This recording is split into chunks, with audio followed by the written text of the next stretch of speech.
बहुत दिन है ब्लॉग आनी नी किंतु बहुत सारा बनई कहीं मुझे बाप घर जाइली आसला दिवाली सेलिब्रेशन करते किंतु यही दिवालीटा सतरे आम बहुत ही मेमोरेबल कहीं जानते आपण मैंने जानापी भिडियोटी को आग को देखु कहीं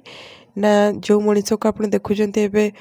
माने झराबती जलाउं मो बापा ससुर जे कि हठात तंकर एते देह खराब हो गला माने भाभी पारि नथिले जे आमे केबे आज दिवाली मनई पारिबु।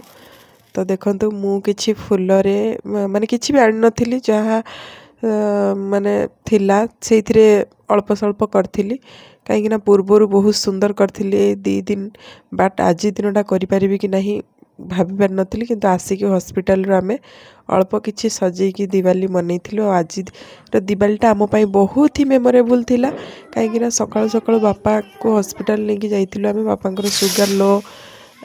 माने बीपी हाई है कि बाउली चाउली भाया होते तो संभाली पार्लुनि समस्ते लेकिन हॉस्पिटल जाइलु तापर आसला राति आमे टिके दिवाली सेलिब्रेशन करथिलु। मत तो स्पेशली बहुत डर लगे मुझे केवल झराबती छड़ा किसी भी माने फुटाइनी किंतु या सहित टिके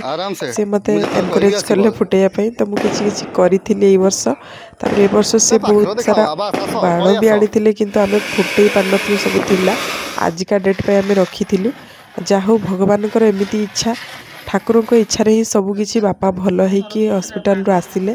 आउ आमे दिवाली सेलिब्रेट कलु बहुत मजा कलु बहुत सारा बाण फुटेलु आ मो दीदी भी आसला तो तार भी टिके देह खराब होता ताकू भी टिके भल लगे तो आम समस्ते मिसिकी दिवाली बहुत बढ़िया सेलिब्रेट कलु।